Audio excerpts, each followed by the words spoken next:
Hey everybody, welcome back to X's4 Podcast. This is the Daily X, where we bring you news, information, and discussions about your favorite Marvel comics, most notably the X-Men. I'm Nico, and you guys can find me on Twitter and Instagram at NicoAction. That's NicoAction.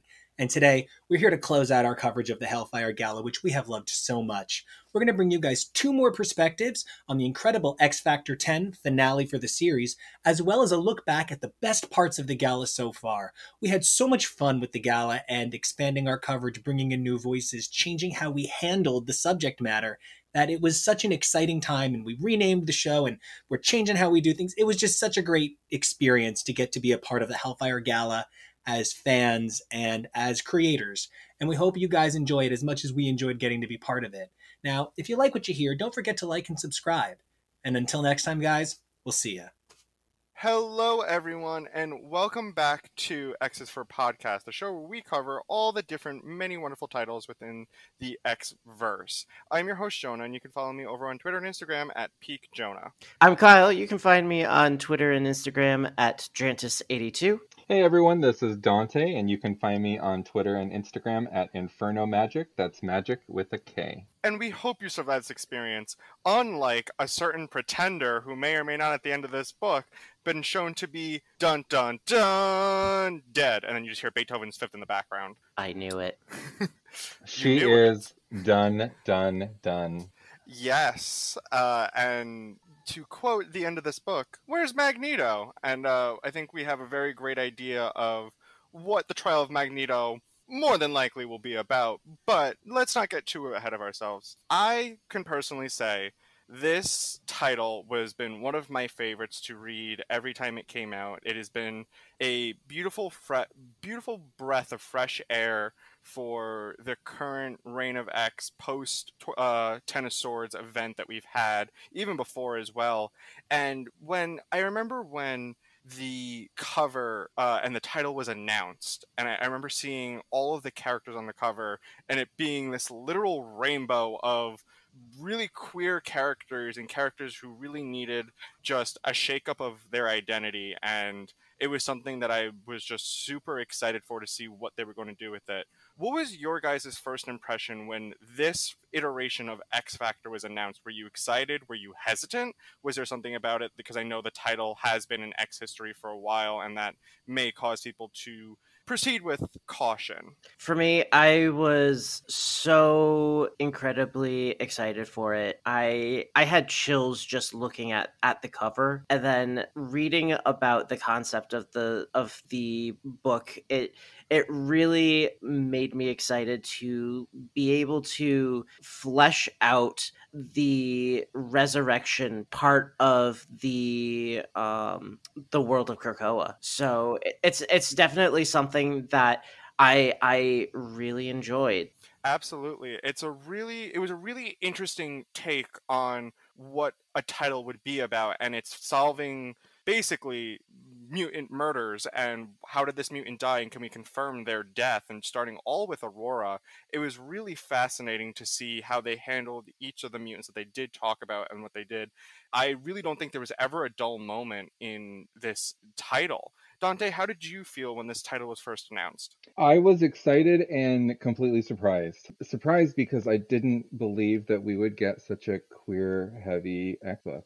Even though we all know that the X-Men are heavily queer anyway. But like to have it not just be, coded, but actually like characters that are identifiably queer. It was just so exciting, and the book for me didn't disappoint. It was fun. It was a weird mix of characters that we didn't see together before that came together, for a purpose, and a purpose that I felt like was really needed in this era of Krakoa, to really flesh out like the things that we developed from Hoxpox into Reign of X. And so I loved it. I loved the progression. I love where they came from and where they're still continuing to move into. And yeah, just everything about it I just love, and I still do. And I think part of the magic of this storytelling by Leah and David, it was really, I have to chalk this up to the characters that they chose. And there are characters that I knew about. I knew about Daken, I knew about Aurora and Northstar, I knew about Polaris and Prestige / Rachel.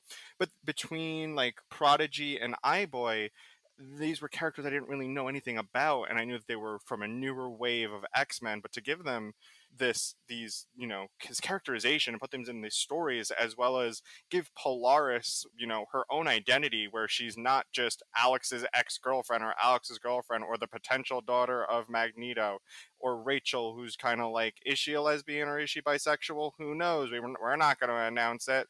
And she's just the kid of Jean and Scott. It's really nice to see these characters in a place where we haven't seen them and have them establish their own identity where they're not being defined. Funny enough, a lot of these characters defined by their parents. And before we get into, the meat of what this issue brought upon everybody and the very interesting twist we got at the end of this issue, I would love to hear everybody's favorite thing overall from the title that you read, whether it's whatever it is, because I know my personal favorite thing that I was really appreciative of for this title is North Star. And it's a weird sentence to say because I hate North Star, and North Star is a character that I don't care for, but North Star's consistency of being a douche is really fascinating, in that you'll often see a lot of characters go through growth where they're either not a douche or they'll eventually become evil and stuff. But Northstar was consistently a hero that's just dickish, and it really painted him in a light where I really understood his character motivation, because there's a lot of pressure on Northstar. Besides being one of the first openly gay hero, being married, and having his wedding be a big event, there's a lot of pressure on him for what that means. Also leading an entire team. There's a lot going on with him, and not to say that any of his behavior is totally inexcusable, but it paints him in a light that I really understand what his character is meant to do, and having a character that is abrasive and that you're maybe not supposed to like so much actually does help a lot with your cast. Well, damn. I was totally going to just come out and say Amazing Baby, but seeing North Star become the best way that I can describe it is becoming the dad of the group, and while abrasive, showing that he cares for everybody. That was one of the best pieces of character growth that I've seen since we started this House of X era. Absolutely, and it's a lot of him. I feel like, and please correct me if I'm wrong, Northstar's gone through a lot of, I can handle my own team, I can really do it, never really having the opportunity to showcase his leadership skills. And he's given this team, and he is given the go-ahead to talk and research and go into these stories of these mutants that they have to confirm dead or not. I find it so interesting to see him take on a lot more of a paternal role, and that very interesting dynamic between him and Kyle, where Kyle is the more is the soft dad, I should say, and North Star is the little more aggressive one, a little more down your neck about things. But he really does showcase his love for these characters, and that's something I did appreciate. Yeah, that's something I've really loved about this title as well. Not just with North Star, but with all of the characters. What I really enjoy with Leah's writing is that she really knows and respects continuity, but also infuses that with growth. So showing the characters with the personality traits that we're familiar with the powers that we're familiar with the storylines that we know are out there and maybe we're dangling for a while, and taking all of that and continuing the story and showing these characters in a new light and really kind of getting people to love them or at least enjoy them, where people I think it's pretty common to hear people say that they don't really like North Star.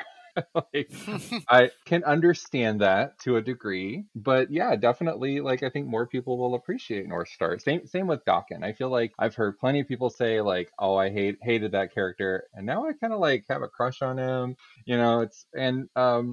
Another great example is iBoy, kind of an unknown for a lot of people, and now maybe a favorite for some. So just that the dynamic of these personalities and showing them in a different light, showing how they interact interact with each other, and really just allowing them the opportunity to become fully fleshed out characters who are nuanced and have different facets to them. And so they still have those traits that maybe made you initially think like, nah, I'm not really that big of a fan, to the point where you can go, well, you know what, now I like see more of this person, I see how they've developed now, and like I can appreciate them more. And I think that's pretty fantastic. That's a pretty big accomplishment, in my opinion, for any creator. Absolutely, and I really have to agree with you. And it's a lot of these characters. I know, Dawkins is a character that Nico's told me about, and I'm like, you're not so really supposed to like him in his earlier iterations, but like, there's part of you, like, if you really do want to root for a douchebag, he's like one of the douchebags you can root for. But here you see him in an environment where he has to be cooperative, and he's actively trying to be a hero, and he is trying to be a good person. We see it whether it's in his relationship with Aurora or his brotherhood slash siblinghood with Gabby and Laura. It's really interesting to see a character in that light. And I feel like a lot of these characters were treated with love, and that there were parts of their past that, whether they were well written or not and made them good characters, I think Leah took a look at and said, how can I make it good? How do I make these characters likable and lovable? What is a situation that I can put these characters in where we can see them grow without changing who they are as a character? And I think really, even in these 10 issues, everybody got to do their fair shake of some form of character growth. So the first thing I want to talk about is the getting ready for the Hellfire Gala with iBoy skating around, kind of like spying on everybody. I actually thought it was a really interesting start to the issue, because I don't think we have any other X title, please correct me if I'm wrong, that started this way, of the getting ready process of people showering, putting makeup on, styling their hair, doing whatever they want to do to look however they're presenting themselves at this gala. I don't think we've gotten that just yet, and it was a really interesting slice of life moment that I think X Factor has done really well before, of mixing their action and plot with their slice of life. And something about it just like made me smile. Like, it just made me happy. And it definitely put across the feeling of this being a family. You know what? I take it back. It's more like college. Because if you look at it like that, then you've got older group that are like really focused on getting ready, and then you've got Trevor. He's kind of the youngin of the group, and he's kind of just fooling around, and everybody's like, "Get ready, dude." Dante, I don't know if I've ever like asked or like your opinions on like specifically the genre of slice of life, and do you like it? Do you not like it? Because I know for me, I've probably said it way too many times on the show, and if someone would love to go back and count, you can, how often I talk about slice of life. But slice of life is a very delicate baked good. And it can go wrong really fast if it's too slow and there's not enough interesting conversations going on. I never had that problem with X Factor, but I would love to know your opinions on slice of life as a whole, as well as how it was utilized throughout the book. I feel like I have this really vague memory where we actually did talk about this before, conveniently enough. But I love slice of life moments. And in my opinion, like that's a huge part of an X book. Like if you don't have that, it's almost not really an X book. Because yes, there's the excitement and action and adventure part of it, but like so much of what it means to be an X-Man or a mutant is like your found family, and those, the interpersonal connections and the living situation. And I'm still waiting for my like Cohen softball team, but like in lieu of that, I want to see them sitting around the kitchen, plucking a bagel from the bagel tree, or getting ready for the gala. Like it all makes sense to me, like to see, just the fact that like people are getting ready for the gala, Trevor's skating around being Trevor, kind of the kid. We've got Rachel and Akira sitting on the couch watching TV, also not getting ready but not getting yelled at. Like I love it. It's something about that really brings home the idea that they are a family, and I know, Kyle, you were kind of saying it was maybe a little bit more like college,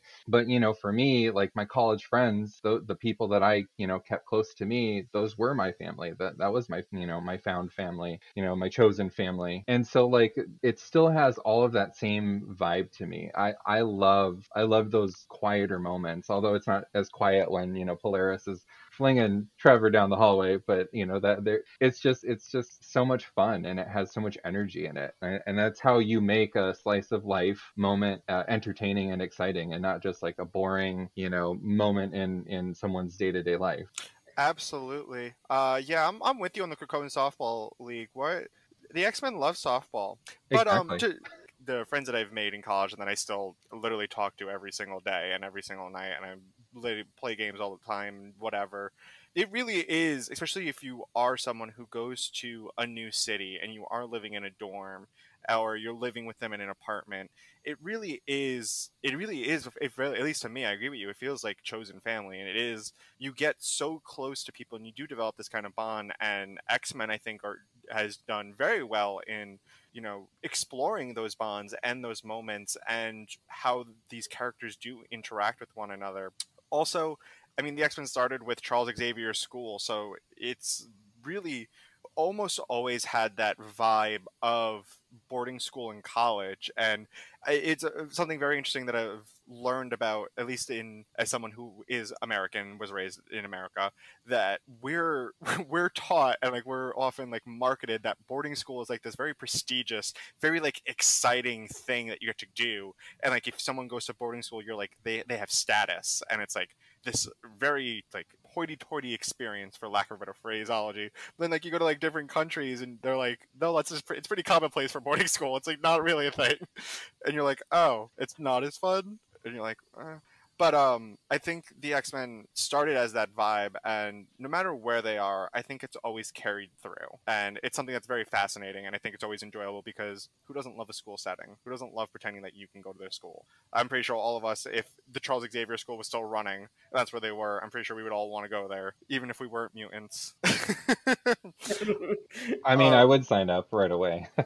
Same. Apparently, you can technically get in as a human, but I'm not too sure. I have to do more research on that. The next thing I want to talk about is iBoy being able to do this very interesting eye magic spell. Let's talk about this for a second. What?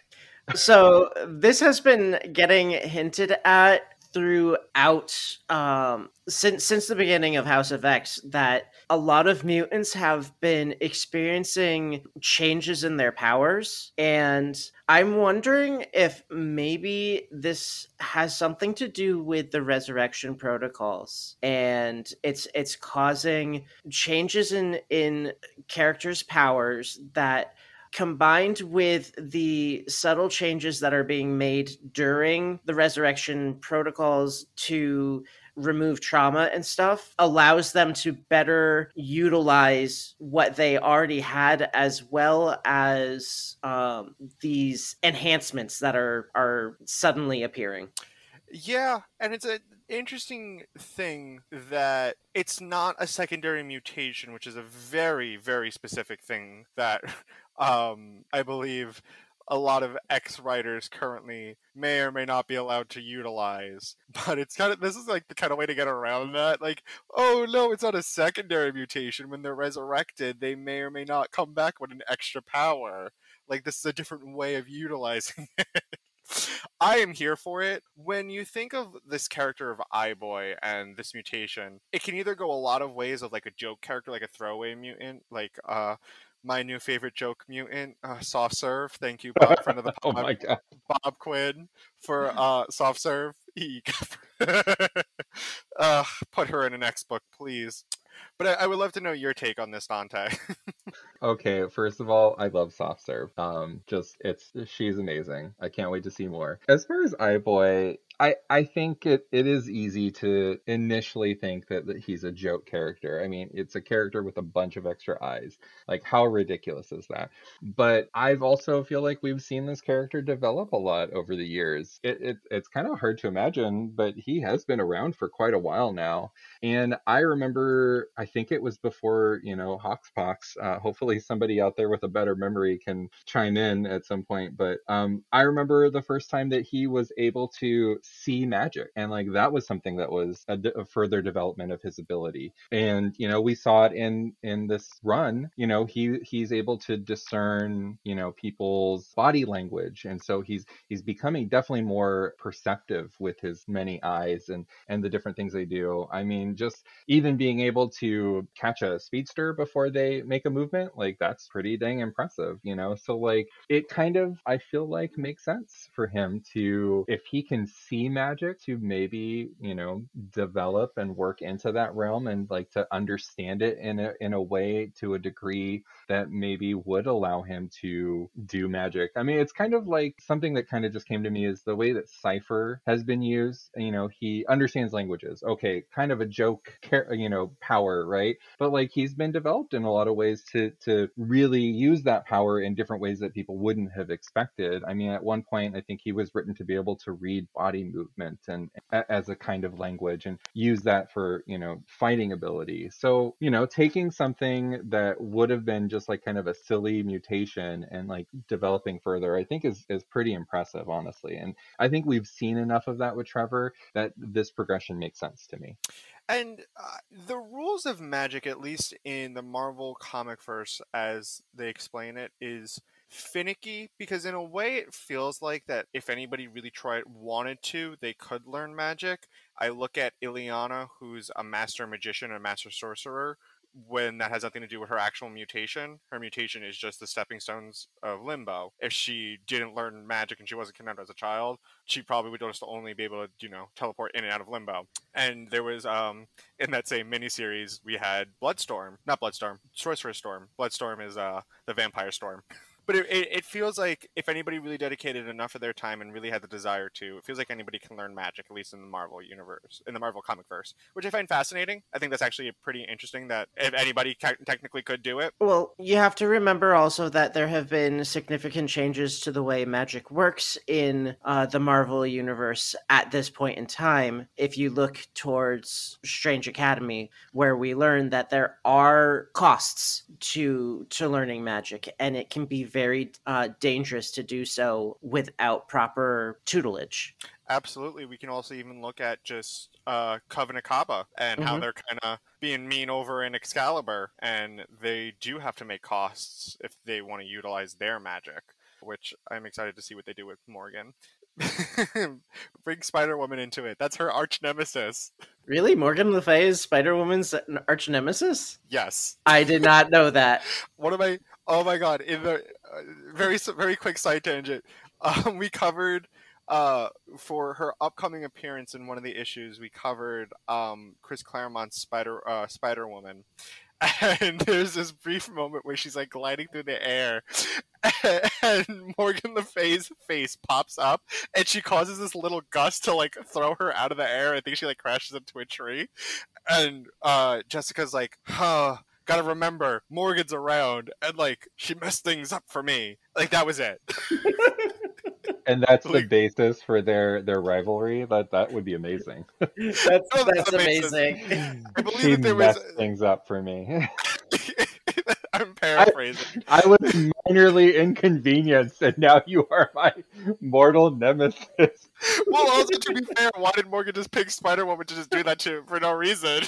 I mean, both sides of that would be super petty, and I love it. It's very similar to the rivalry between Dazzler and Enchantress, which bring that back as well. Anyway, moving on from iBoy learning magic to another kind of magic called Young Love. We have this developing relationship between Speed and Prodigy, and Speed is a character I don't know a lot about. I am trying to catch myself up on Young Avengers for the upcoming, basically almost confirmed getting Young Avengers in the Marvel Cinematic Universe that I'm like, well, I need to know everything about Kate Bishop. She's my everything. I love her. I have a bomber jacket that I can cosplay as her as, so I need to know everything. So he's a character that I'm just starting now to get introduced to, and I definitely didn't know jack all about him before I knew a lot more about his brother than I did about him. But I would love to know your guys' take on this relationship and this new young infatuation, because I don't want to. I know I did call it love, but it's hard to call it love when it's so early.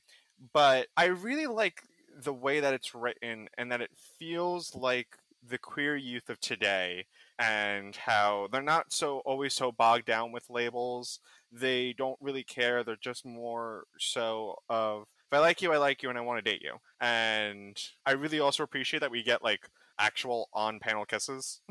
It's nice. It's so nice. I mean, we haven't really gotten a lot of the two of them, but seeing their excitement at being at the gala together, even if it's like right at the very end of it's really heartwarming, and I really hope that it gets picked up some more and we get to see more of their relationship develop. Yeah, it's I'm a little rusty on my history, but I mean the characters have definitely known each other for a while. You know, from David's time with the Young Avengers, Tommy was there on the team. I think, Tommy kind of had a little bit more of a Pietro type attitude early on. He was kind of more of a dick, I think, than he has been in recent time. So, like, I don't, there wasn't anything initially between the characters that I would have thought would have sparked. And because I think obviously Billy and Teddy as a couple, that was day one. But Tommy, I don't think,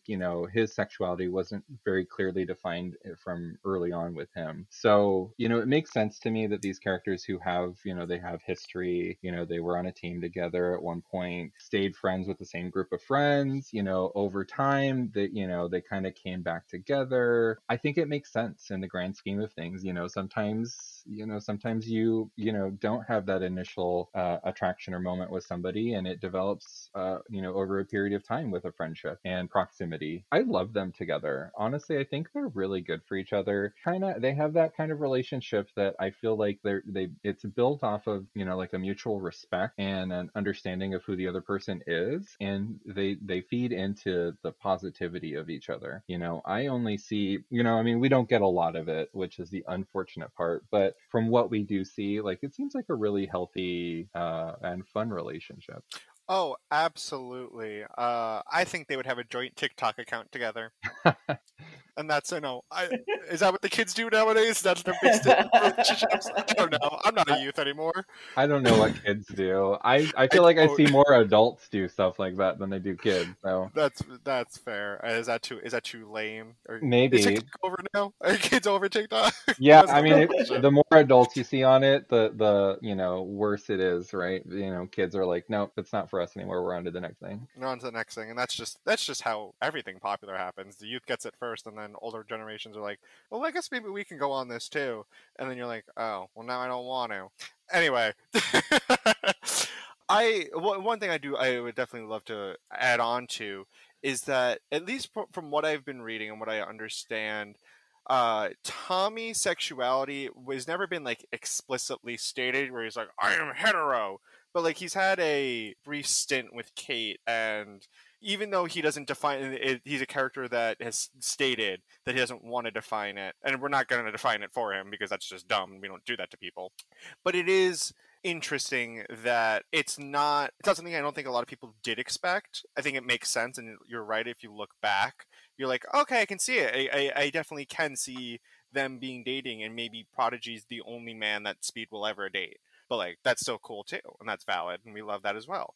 But it makes me think of, I'm trying to think of like the parallels of like Bobby Drake, especially with the recent release of Pride, and that both stories that Prodigy and Bobby Iceman are in are fascinating. But it is one of those things where you're like, well, maybe one day we will get a story where we see those moments of them together as Young Avengers, where Speed was questioning it but didn't know how to act on it, didn't know if he wanted to act on it, and so on and so forth. So it's unfortunate we didn't get a lot, but again, a lot of great groundwork for somebody to pick up at some point. And I do hope that even if they don't stay specifically romantic together, that they can at least develop more as friends and get really close that way as well. Whatever happens, happens. And I am just personally here for it. And now, the main event. One of the biggest things that happened from probably the Hellfire Gala as of right now, besides the naming of the new X-Men team, Wanda's dead. Straight up dead. Dun, dun, dun. Tommy found his mommy, and mommy was dead. And she was just on the ground. And it was like, it's kind of like that comic moment where you're like, everybody just freezes because you don't know what to do. And you're like, what? What the fuck just happened? And we get that beautiful last page sentence from Wolverine of, where's Magneto? Because that's the last person we saw Wanda with, was them having my opinion, a very beautiful moment that I really appreciated, and I really appreciated the growth of not only those two characters, but the understanding of Wanda's end of like, yeah, I did something really fucked up, and if my price to pay for it is that I'm not allowed on Krakoa, that has to be okay. And it was just a really great moment. That's something I appreciated. But I would love to know your guys' opinion on the death of Wanda. Do you think it was Magneto, and what this means for the trial of Magneto? Okay, so I've seen this coming since the very beginning, since they started referring to her as the Pretender.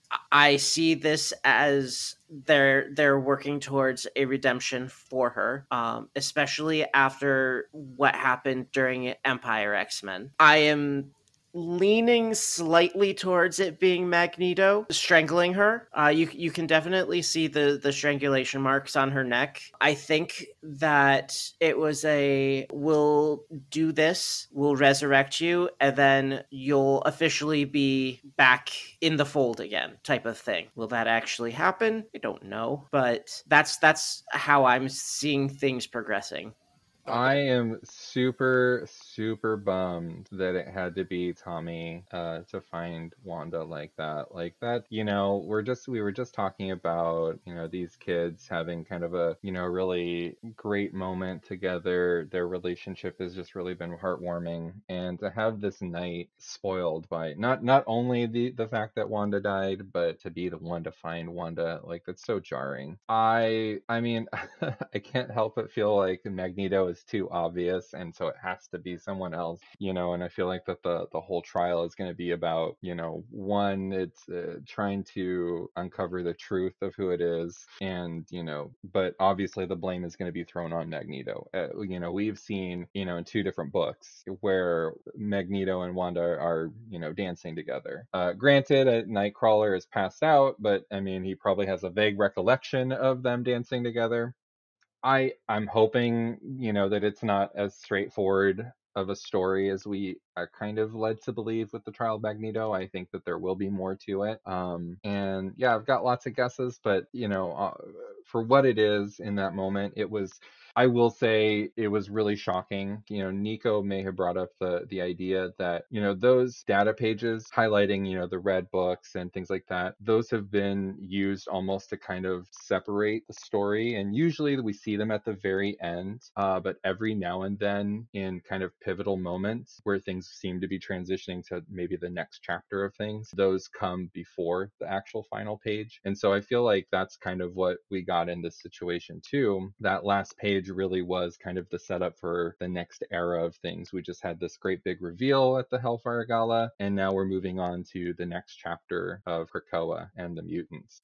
Absolutely. I'm actually fascinated that this isn't considered one of the red titles, because if you do look at that list of the Hellfire Gala, all of the issues marked in red were really big pivotal breakthroughs in terms of the Reign of X post Ten of Swords era.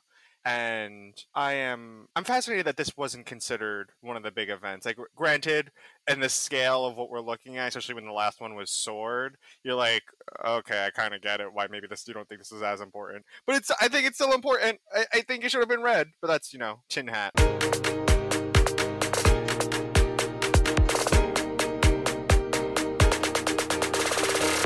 Hi. Well, welcome to X's for Podcast. And today I have drug along these two poor pathetic. I mean, my wonderful co-hosts are ever so nuanced, Nathan. Hello, everybody. It's Nathan. You can find me online on Twitter and Instagram at DazzlerAOA.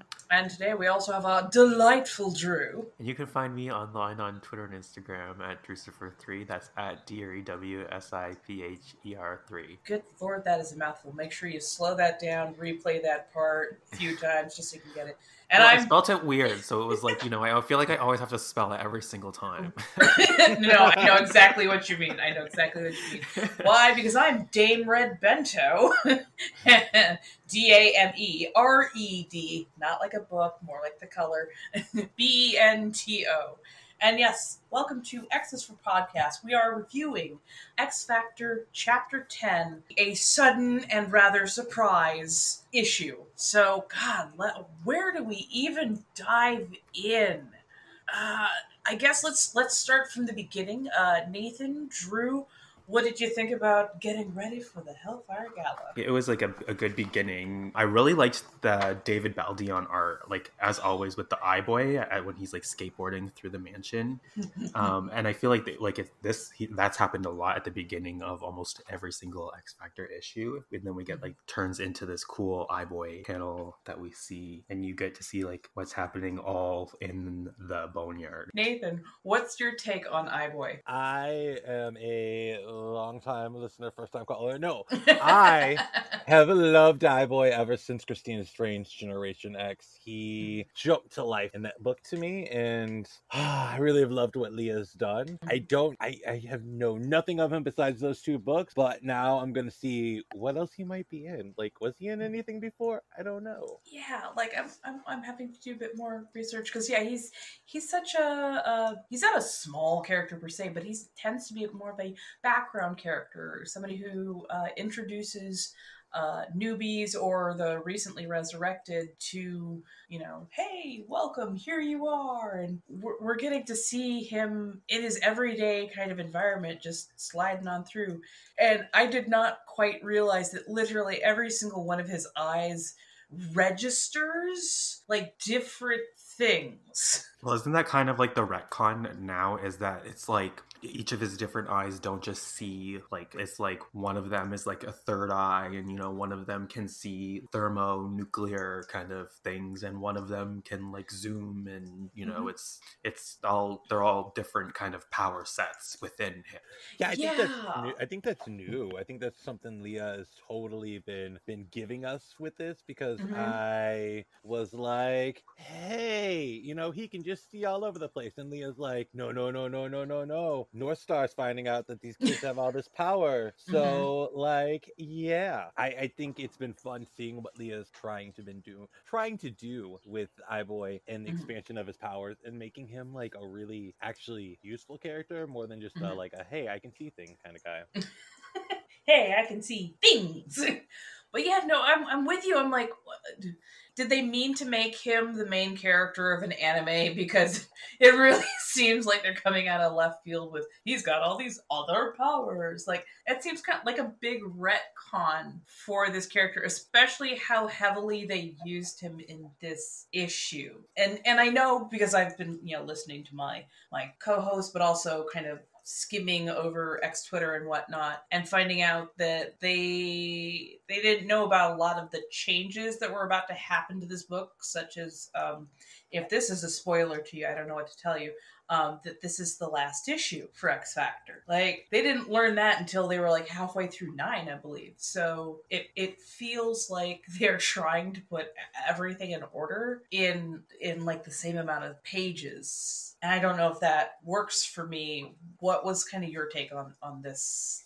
The amount of info that they had to pack into this particular issue. Are you trying to say, did this feel rushed? Yes. I'm trying to say, did this feel rushed, but I don't mean it in like this feels really super rushed. I don't mean it in a negative thing, but like, was it just me that felt like this got rushed and it should have been like a couple more issues? Like, if you're going to give them 10, why not give them 12 and let this kind of play out over an arc? I didn't know if that was just my take, or if you guys felt the same way or had a different pacing difference between issues 1 and 9 and Mhm. the second half of issue 9 and issue 10.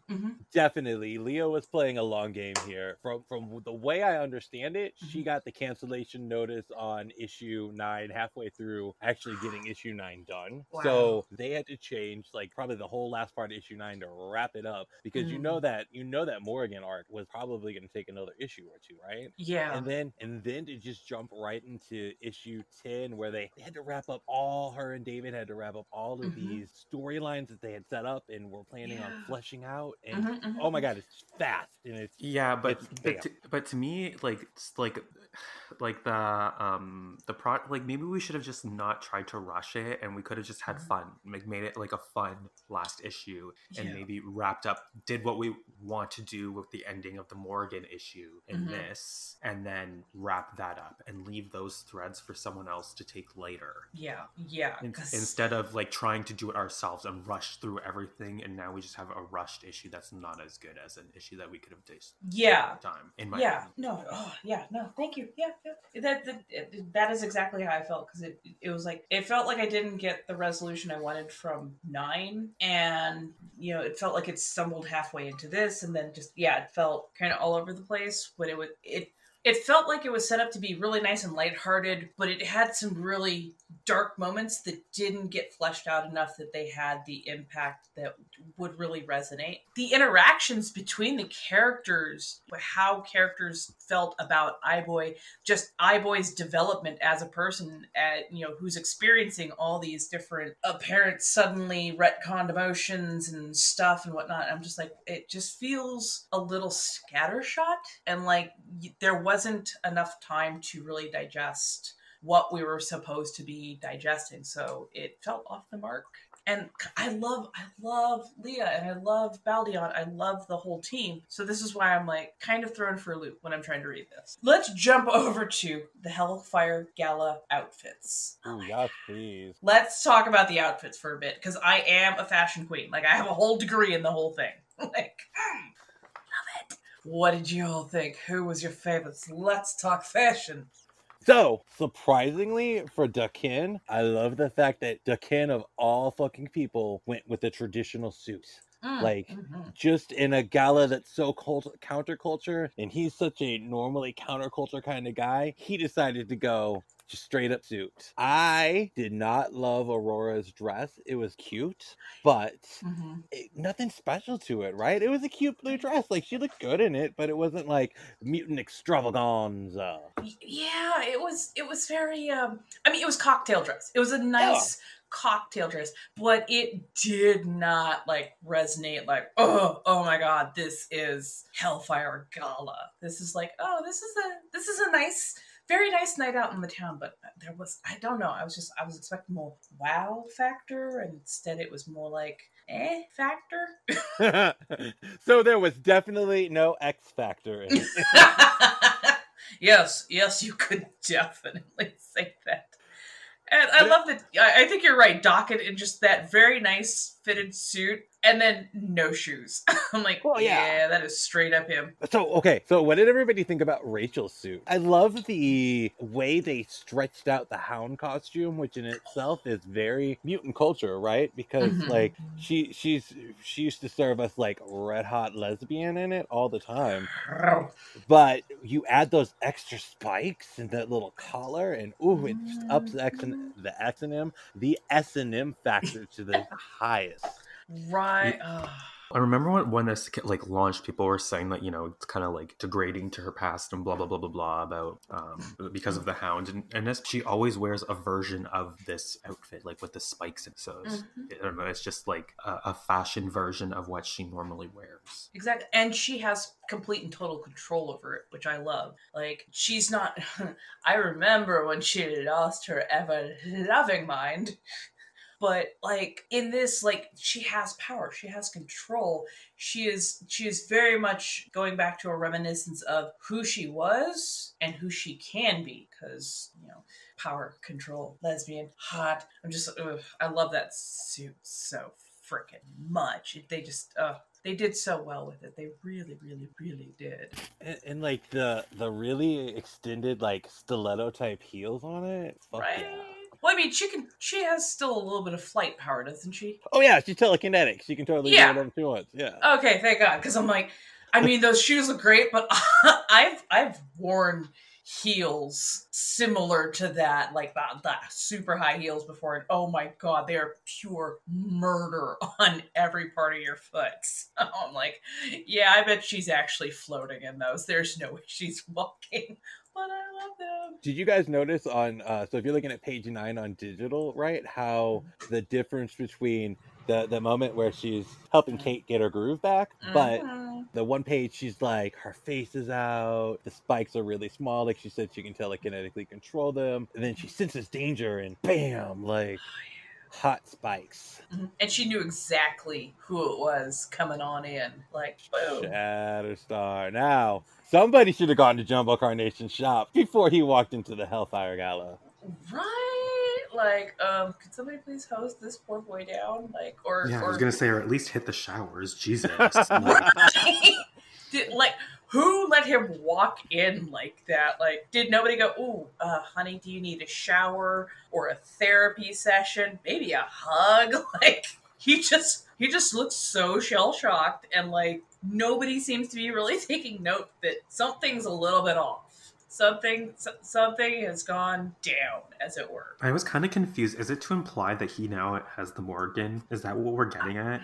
I think it's left really unclear because they also show that the husk regrowing, which I assume is Teresa with the Morrigan still. So yeah, that's what I was kind of confused. I was like, because he thought the Morg, it should have taken him months. Turns out you can never really kill a death goddess, only repurpose the magic. So that's but then the Morgan says mutants have no need of a death goddess, but they do die. So it's really confusing, and I think it's really left purposely up in the air in that panel that you see Method Man in the background of. But yeah. Okay, so I wasn't the only one. I like how he was our point of reference. That owl-like mask that, that's right there above his head. I mean, owls have for a very long time in a lot of cultures stood for death, or the precipice between those two worlds. So I mean, there's so much subtext that can be read into just the surroundings around Shatterstar and what that could possibly mean. The Morrigan, possibly Richter/Druid. There's so much left up in the air. I think this is how they keep getting us to buy all the issues. Yeah. They're like, they left a loose thread over here. We got to get this too. Oh, this also a good story. Bullshit. I do think I saw Teeny say that Shatterstar will appear as a supporting character for a little bit in Excalibur. So. Okay. Interesting. We jumped to Prodigy kind of snuck off for a little bit and had to take care of some business, apparently. So we get this very sudden jump over to Bel Air. And was this particular person or the club mentioned in a different... Prodigy found that this club came into play is he did leave the breadcrumbs for him to find some of this stuff. So he left a picture of him and Tommy kissing in this club the night of his death. He knows if he's going to know anybody, he knows himself, right? So he knows this is a mystery he can't pass up. Right, and he sent something from his past self to his future self. It doesn't make sense to me. So he was resurrected without knowing what happened to him. Then he emailed himself breadcrumbs to figure out what happened to him. Well, he also sent himself this outfit to wear. Yeah. So, he left himself a bunch of breadcrumbs knowing that he was playing a game of fuck around and find out, and he did find out. So, the weird thing about the resurrection protocols, right? So we've seen mutants can decide to have their whole memory in place, and they get to get to sort of decide what goes on. I know there was a lot of controversy when Domino died and she came back without the trauma that she had right before she passed, where she had before said she would want to come back with all those memories because those make you what you are. And there's a lot of speculation whether Colossus had something to do with what part of her was backed up or not. And I think that is a really important question, though, to consider overall in the whole scheme of Krakoa. Just like what is the role of that death trauma when those mutants die. If you look at the especially the younger mutants' anticipation of death at this point, it's almost like they're Klingons, right? They're like, I want to die in glorious battle. Right. But they anticipate death. They were messing with Hixie because she hadn't died yet or died in a while in the Way of X. So she just flippantly goes out there and gets herself killed by the whatever those guys were at the time. I forget. Were they purifiers? I think so. Yeah, I think so. The big robots? Yeah.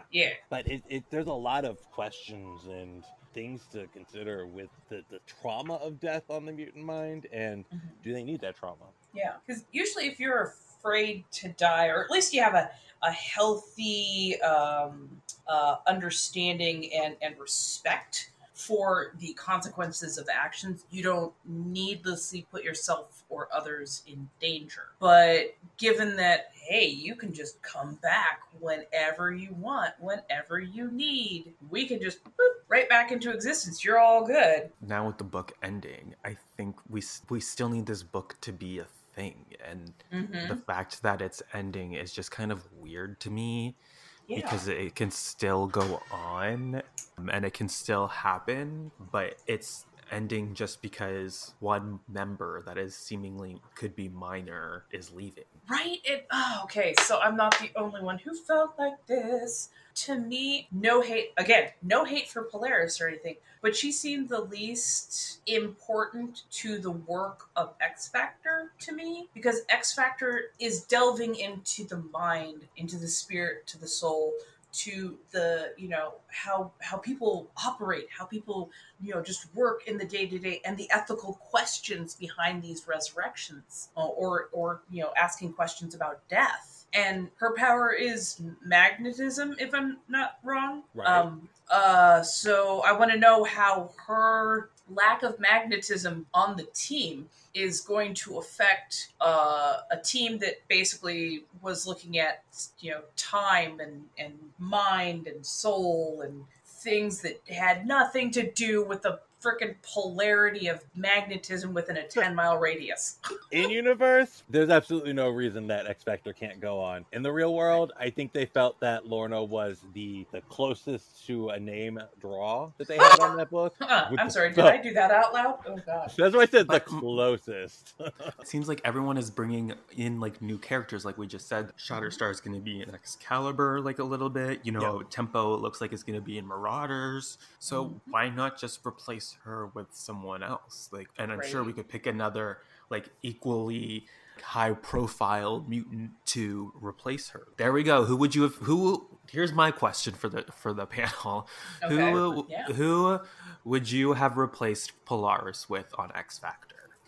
Honestly, I would have put Rachel and Prodigy as basically co-leaders, because you need them to confer. Prodigy is so bloody brilliant that he leaves himself literal breadcrumbs over a year later to get back to a person who did him grievously wrong. He thinks in the long term. He thinks about the overall implications of something. Rachel has held some of the most amazing power and had to struggle with some of the most difficult things we've ever seen put before a young mutant. And yet she's come out better for it and more thoughtful for it. So honestly, I think if anybody can hold power and actually have a council between a couple of people and go forward cautiously and ethically, or at least look at how ethical they're doing shit, it would be those two. See, if I had to bring anybody on, mine would be like semi-controversial, just because I'd bring Betsy Braddock over to X Factor because because not that Teeny's not a great writer and that Teeny doesn't have a great direction for Betsy. When Leah wrote the Extremist mini during Age of X-Men, Leah had some really fascinating viewpoints into Betsy's mind. You know, the fact that she hated her original body so much, that's why she did all of these things like be a model, dyed her hair all the time and all of that stuff, and why she was actually comfortable in Conan's body. So I really liked Leah's take on her, and I'd like to see her take that to the next level. Not that Teeny's take is bad at all. I really loved Leah's take on Betsy as a character. You know, I understand. Yeah, no, I understand what you mean. Like, where she isn't bad, but where she could be would fit even better with the arc that you see the storyline progressing through. Yeah, and this is a book all about trauma, right? And like Betsy's gone through some trauma. Yeah. But I also feel like her trauma has been like, that's what we're dealing with in Excalibur right now, and we're kind of trying to sort that out there. So, like, you know, that's what Teeny's doing. These are all fair takes. I mean, I love the team who does X Factor. Like, I stand them so hard. I understand that this particular issue, they did not have much control over who, what, where, when, why, and how. Now, I do have a question that I kind of want for you, Raven, to tell me how you feel about. So there's been a lot of chatter online on Twitter about the fact that Leah, as a white writer, you know, she is at least LGBTQ plus. She at least is a bisexual woman. So Leah, as a white writer, should not have written the passing of David is not a mutant hate crime, but as a hate crime against Black queer men. What's your take on that? And, you know, where are you at with that whole issue? Okay, so when it comes to how the death of Prodigy was handled, I'm going to be very blunt and frank, and I don't want this seen as necessarily attack. This is how I am looking at it as a Black queer person myself. I think the person who attacked him and killed him got off far too light.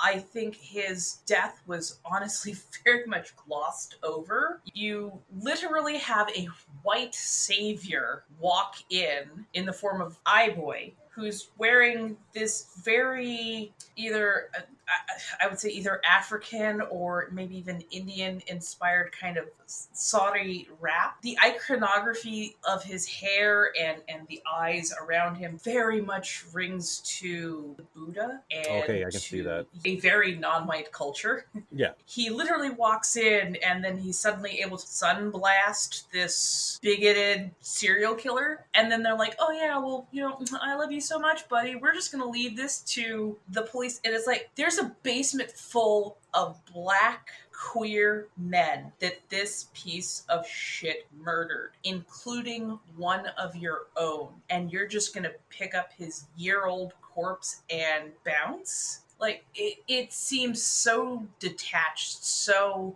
impersonal.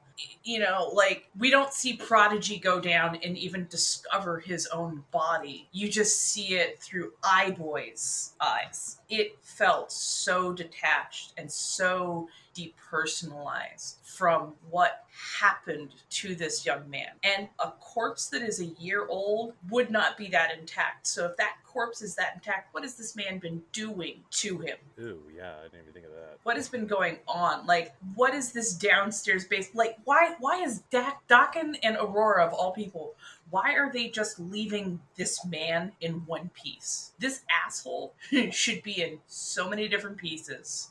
And nobody being able to find the body parts. It irritated me. It really, really irritated me. I've also heard people talk about the conversation Aurora had with the killer, where she's basically like, well, maybe you'll resist arrest. And they felt that was very insensitive coming from that character and a white writer as well. Extremely insensitive. Like, the guy is basically white passing. And he's rich. He's Bel Air rich. rich. When is the last time a rich white man who resisted get what he actually deserved? Because I'll tell you right now, rich white men who resist get a nice, calm pat. They try and talk them out of it. It's not like this guy was armed, so maybe you'll resist arrest.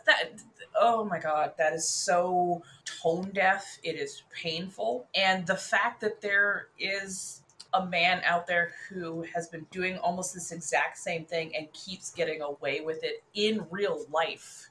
Like, oh man, it was, yeah, that hit quite a few, I'm trying to keep my language as clean as possible, but fuck it. This hits so many like tone deaf or insensitivity triggers that it was like, fucking seriously? Like, I get that this is a comic book and you should be able to suspend some amount of disbelief, but you're setting this up in the real world. And if you have any real world experience as a person of color, especially as a queer person of color, then you know how it's probably gonna fucking go for the person who is rich and who is white passing. And trust me, them resisting arrest isn't gonna get them hurt. Them going into Gen Pop in a jail isn't gonna get them hurt because he was raping and killing queer black men. One of the most highly disregarded and underprotected, marginalized communities we have. So yeah, like, the more I talk about it, the more I'm starting to get a little ramped about it. Because yeah, it wasn't a smart play, and they should have had somebody of color reading for sensitivity on that. Just saying. I think it's important for people to hear what you're feeling about that story, because it's easy for so many of us who are white or, you know, straight or whatever to read the story and go, oh, okay, you know, I don't really, like, I get what people are saying, but I don't feel that emotion behind it. Mm-hmm. But just to have you be able to so eloquently put what you're feeling, and yeah, it's not a conversation that's an easy conversation to have, and it's not going to have nice, flowery, poetic language, but Yeah. it's something that people need to hear, and they need to hear what you're feeling and what a lot of the people in your community are feeling when they read this book. Yeah.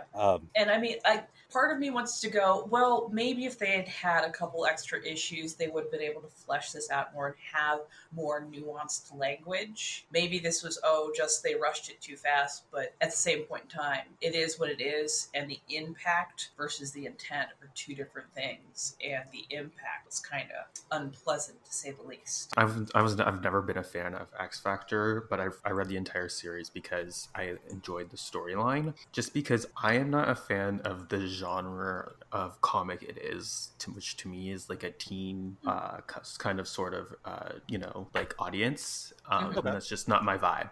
And it's just kind of weird that you want to have that kind of energy, but you also want to have like a Law and Order SVU kind of energy to it as well. Right. And that's kind of just like where I'm seeing like the kind of shit, like the cross where it doesn't work is you want to be cutesy and fun, and that's fine, but then you also want to deal with like someone who just raped and murdered a whole bunch of like gay black men. Right. So like it was just like a mix in trying to juggle both of those genres, because I think it could be done. This just like wasn't it.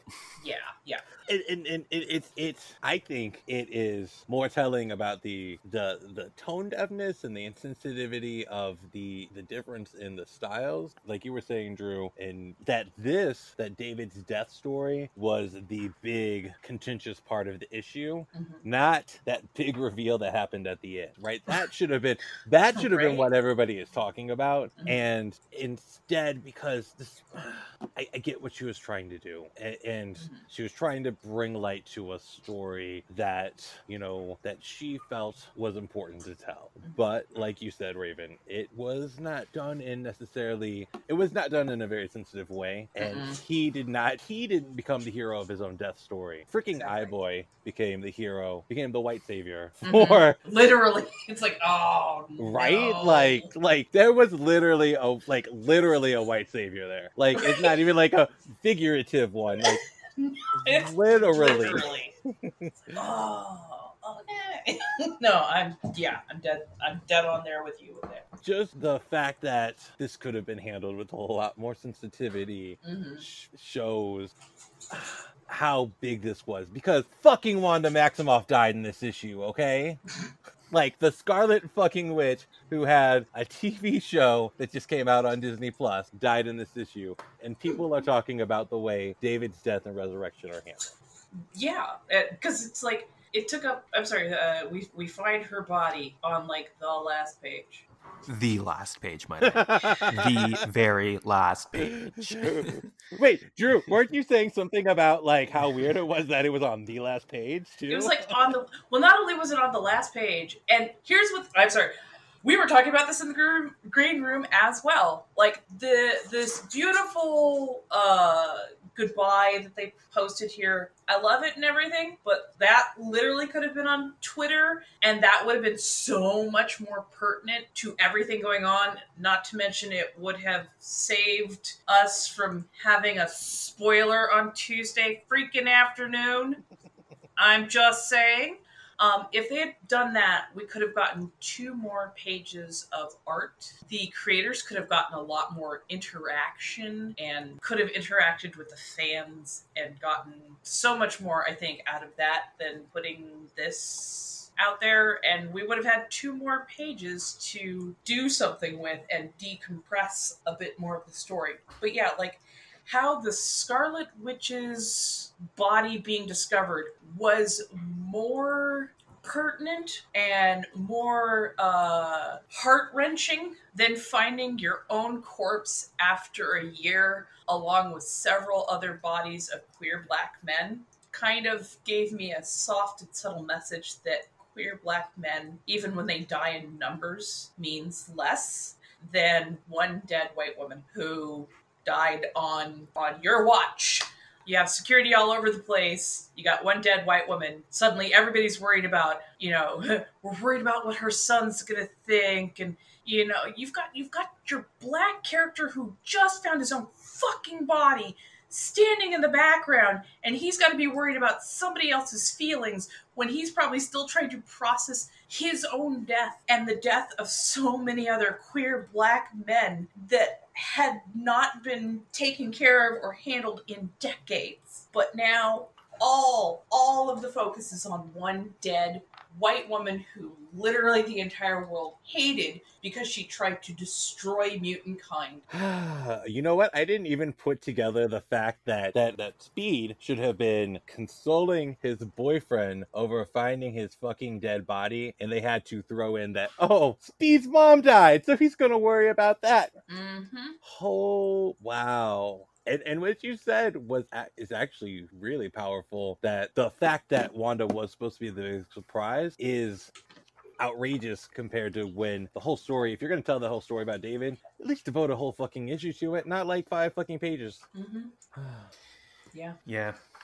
So it's like, this I issue love this issue, but this is I love the overall title, but this issue was not done well overall. Agreed. And you make a good point too about the goodbyes. Like, I was reading it, and the whole of that whole story hadn't sunk in exactly what I just read, and then I'm reading these really beautiful sad goodbye letters, and this issue that I'm trying to come into with my own free judgment to make my own decisions about it, because I'd seen everything everybody was talking about online before I read it. But I'm going in and I'm like, oh, these are really beautiful sad goodbye letters, and then it really sunk in what they just did in like 5 pages versus what they should have done in those 2 pages they gave to them saying goodbye as well. What they should have done instead of having Wanda fucking Maximoff die in the issue, like, at least if they devoted the whole issue to that. He didn't get a chance to have the story. Didn't happen for him. It happened to him for everybody to feel better or bad about. If you think about it, to me, it's kind of like the same sort of thing that at least the Avengers got told off for it, that happened in Avengers Annual 10, like when Carol Danvers got her whole memory erased by Rogue, right?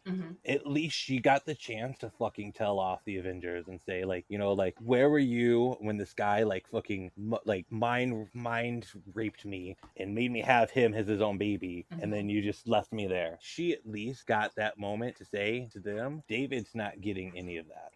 Yeah. David got no time to grieve, no resolution. It's the, okay, get him ready for the party. Okay, send him out to avenge himself versus his killer, which basically just means we're just going to turn him over to the human police, because we've seen how effective they are over the last 2 decades. This guy apparently was killing queer black men. He gets no cathartic moment. He's got to go right back into a party where someone else dies. Yeah, exactly. So he doesn't have any time to like actually get any sort of like grievance resolution, or like kind of like fucking straighten his brain out, because he's just been through something that most people would find exceedingly traumatic. And then suddenly, oh no, my mommy's dead. The fuck? Like, and yeah, again, it bounced from what should have been something that is focused on a queer black man finding some resolution. Instead, it's jumped over to white men's feelings and a white woman's death being far more important or needed at the moment, to be a focal point. Like, yeah, that trying to crush too much into one issue has done a disservice to this book. Yeah, what a note to end on. Yeah. I'm sorry. Sorry. No, sorry, but not sorry. You know what I mean? No, but my I wasn't even thinking about the episode. I was just thinking about what a note to end the book on. Mm-hmm. Just like this book was so full of hope and promise. Let's be honest. It was the fucking gay book of the X-Men, right? It had 2 bisexuals, a gay man who was married. It had like undercover lesbian. Is she really undercover? I don't know. It had Lorna, who's like a fucking like gay icon diva, and maybe a little lesbian or asexual herself. I don't know. And it should have been the book to properly broach all of these issues. And if she was going to touch upon this story, judging her writing in the past and the sensitivity she's put in, I know she could have told the story a lot better than was told. And I get it. It was because it was rushed, but the rushedness of it caused so many problematic things that Yeah. No, I completely agree. Okay, so do we have any final thoughts that we have not touched upon? No. Okay. I think I have said everything I ever want to say about this issue ever. True. Yeah.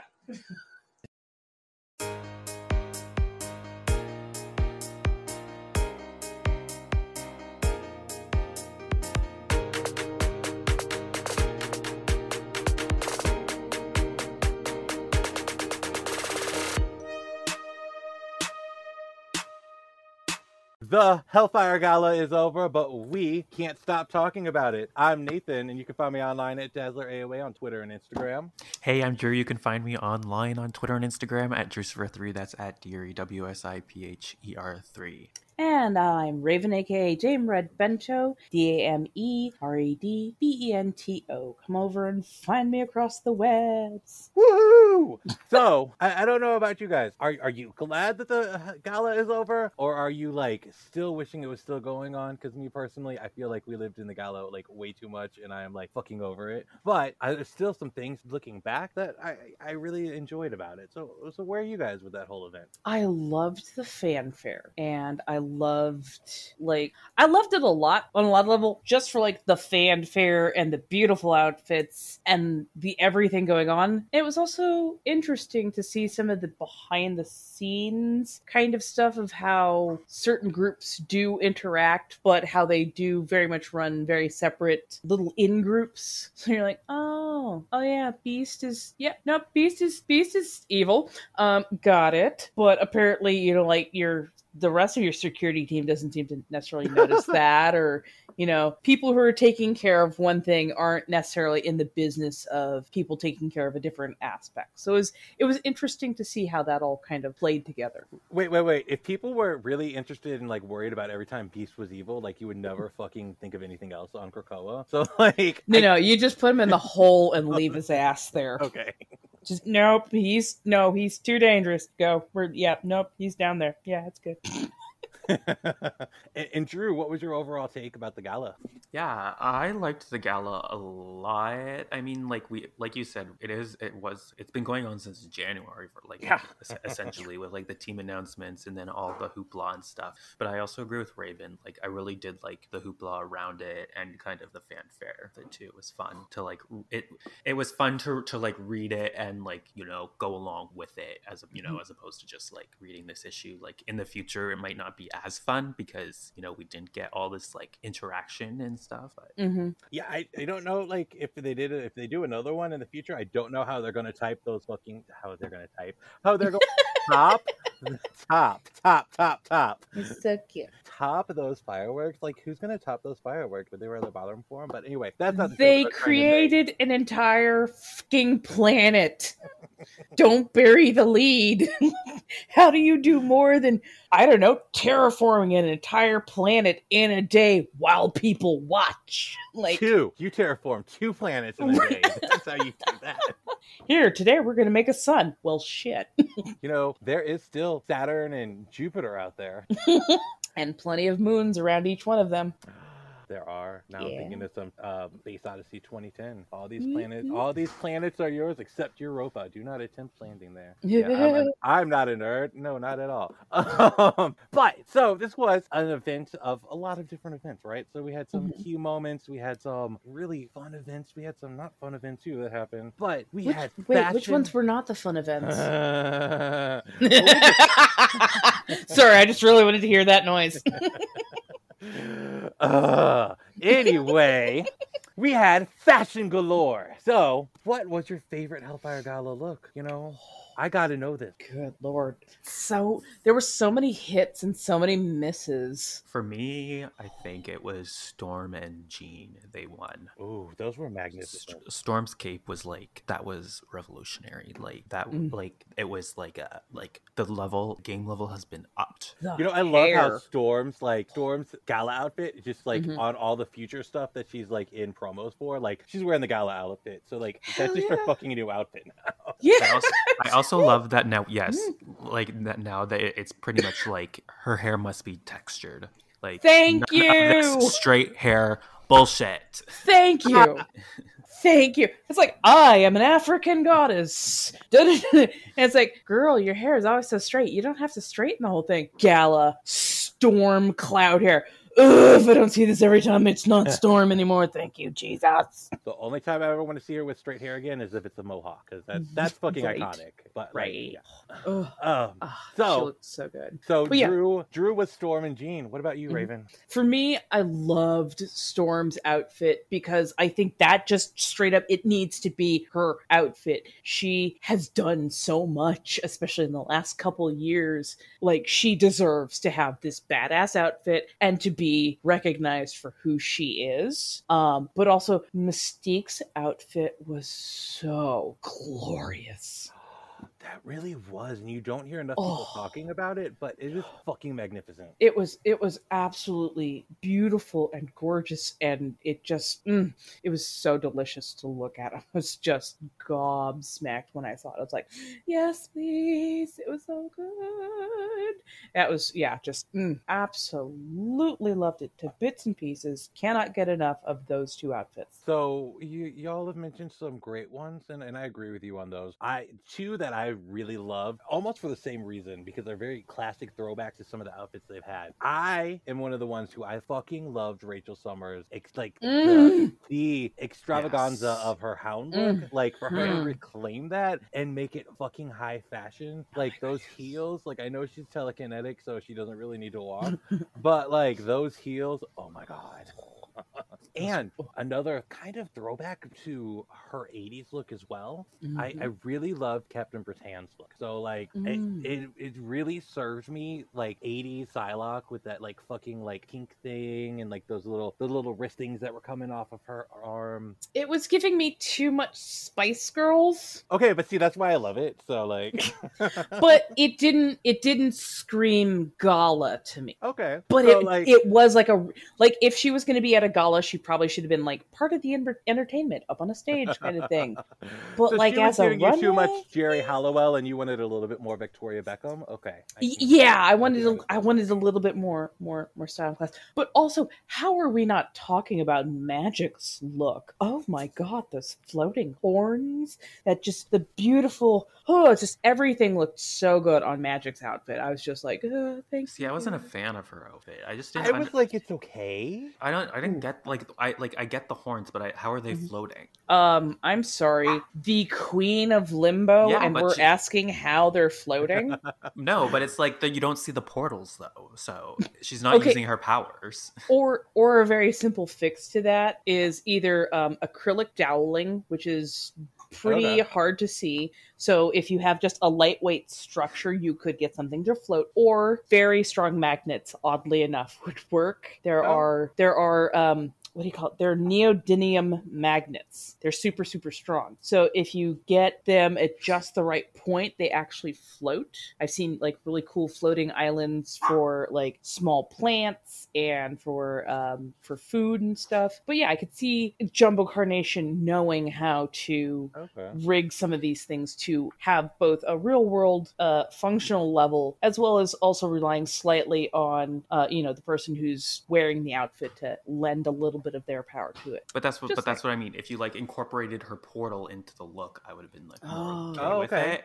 But and that's what I mean. Like Storm's powers are incorporated into like her cape, and Jean's, she's holding up her but Magic's powers aren't being incorporated. Like I want the incorporation, not that. See, I see the horns as an incorporation of her magic, because you rarely see Magic with her horns out because of the very dark meaning that they tend to carry with them. The only times we really saw Magic with her horns in full glory was when she was losing control and the demon part of her, the really dark or evil part of her, was really coming to the forefront. So I see that as a reclaiming, much like the Hound. I thought she didn't like to show her Darkchild form because she didn't want to get confused with the producer in the late 90s. So Sorry.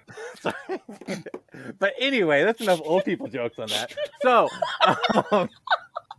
so we talked about our legend, fashion. I tell you, legend. Right? Okay, like there wasn't a song you couldn't go on the radio for like 20 minutes without hearing like somebody go like Darkchild in the house. But like, anyway.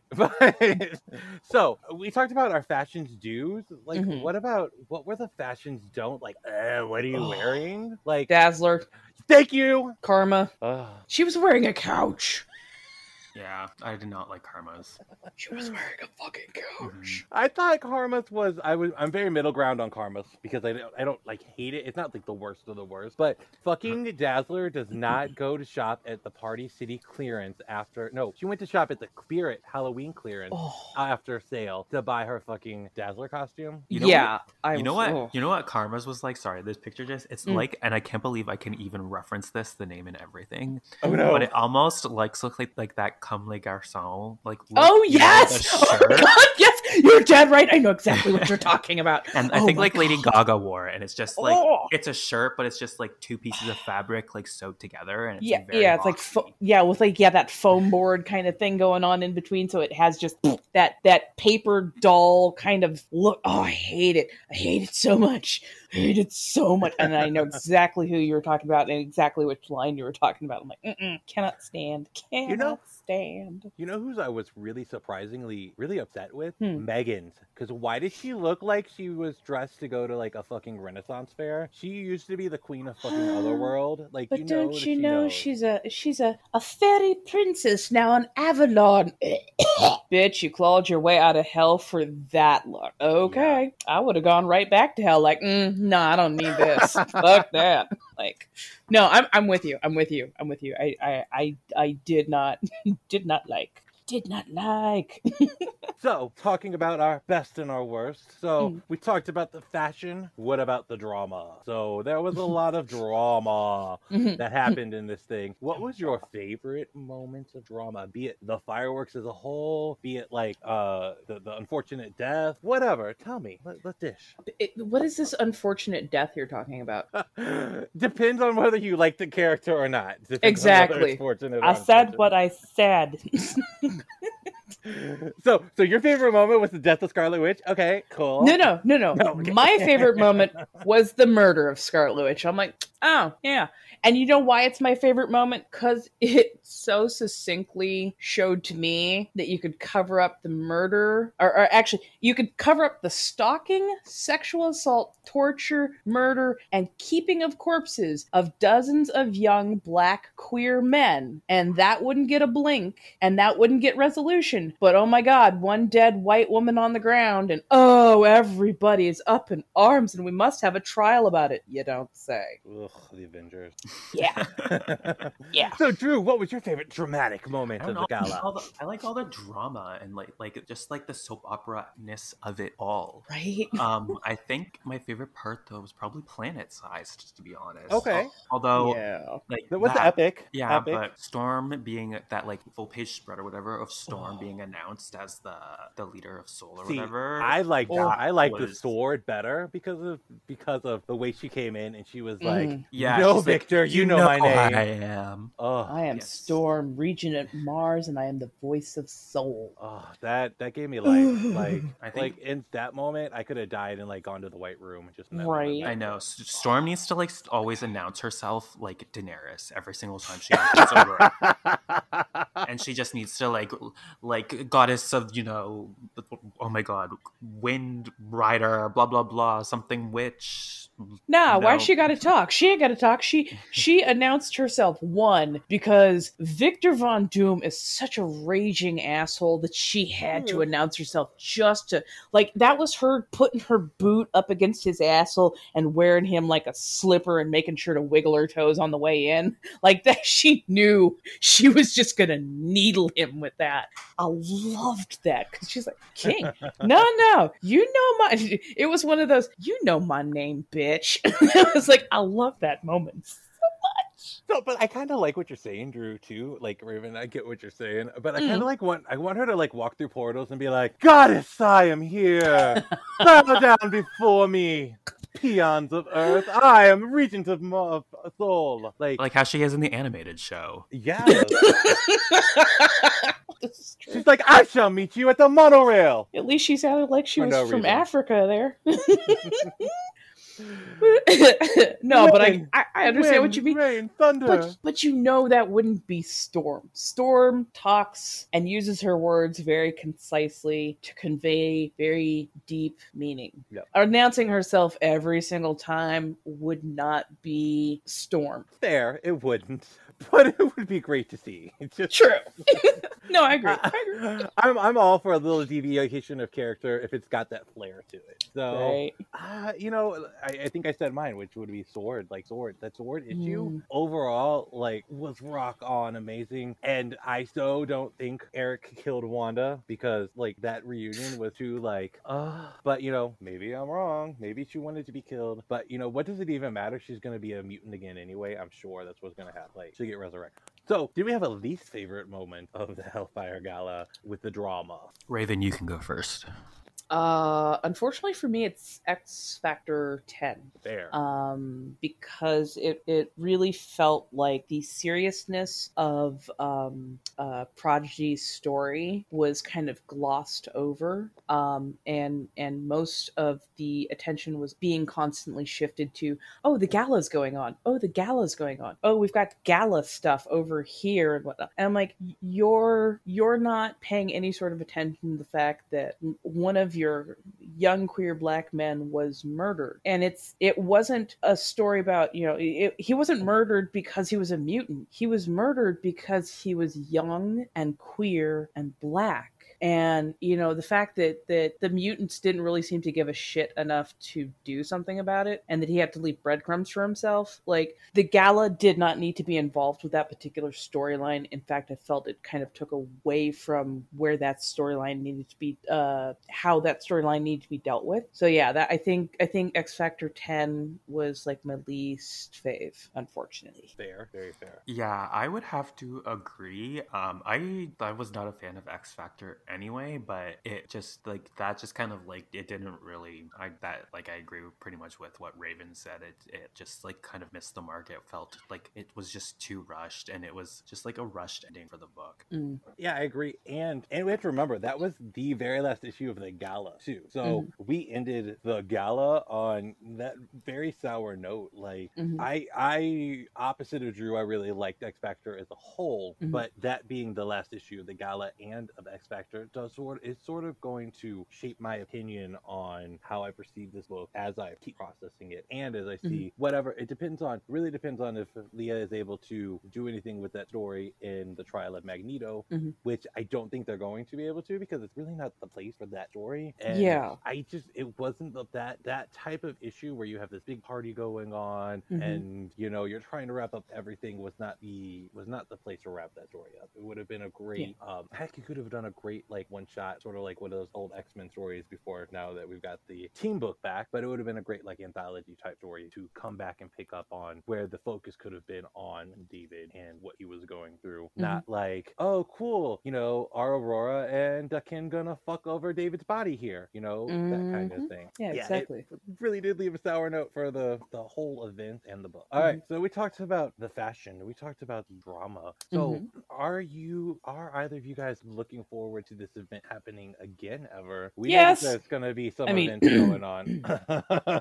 Right? I want a redo of that X-Men team, because they seem to make it seem like they're going to vote on the X-Men team every year. So I really would love to see a redo of the team. Yeah, but like I don't think every year is like, because if we do it next year, like if we think what like X of Sword happened last year, and like that wasn't that far away. So if we do it next year, then it's, you know what I mean, it might feel too soon to make a whole new team. So like maybe every like 5 years or a couple years. Like I'm like so happy. Like if they want to do this every couple years, like whenever they need like an event or something, I'm here for it. Yeah, like Marvel time, not like real universe time, because every year would be kind of like, oh yeah, no.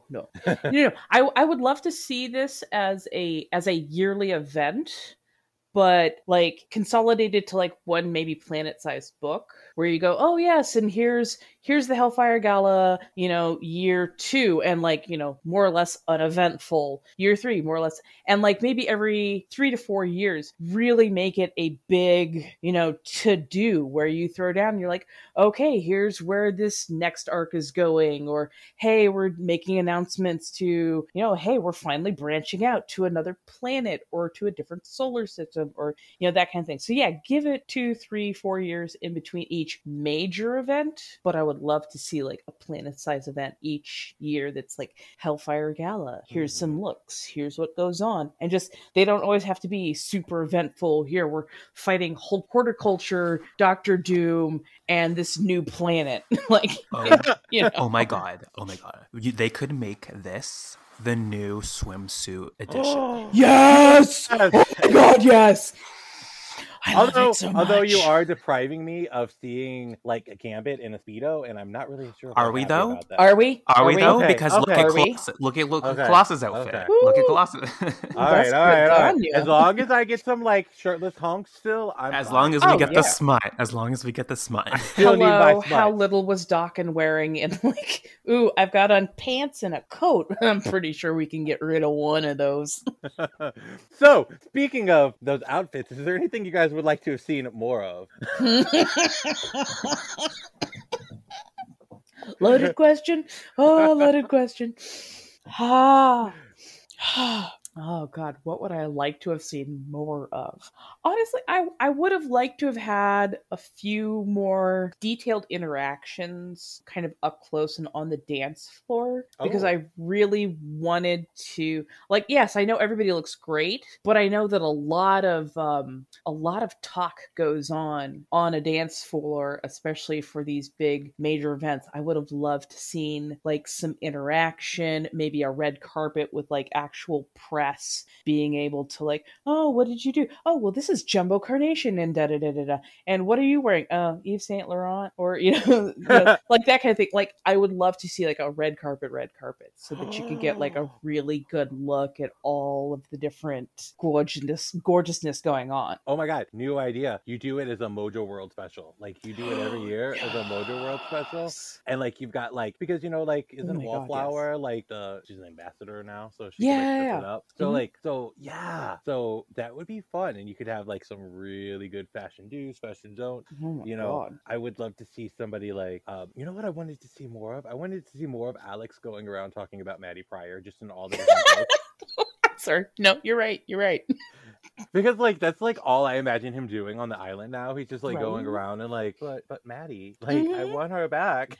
Oh my god, seriously. And I need to see him talk to Jean Grey about it, and she'd just be like, what? Who? Huh? Some of the reveals were a little lackluster. Like Marauders was not really anything special to write home about. Like we could have had like those Jonathan Hickman reveals, where you're just like, fuck. Yeah. You know what I would like is if Marvel was going to do these reveals, if they wouldn't leak them like fucking like right ahead of time. Oh my god! Could you please leak them on Tuesday when their book comes out on Wednesday? Like what the Hey guys, if you like that cut from X's4 Podcast, you'll be sure to like some of our other materials. So don't forget to like, subscribe, and check out these other amazing videos here at X's4 Podcast.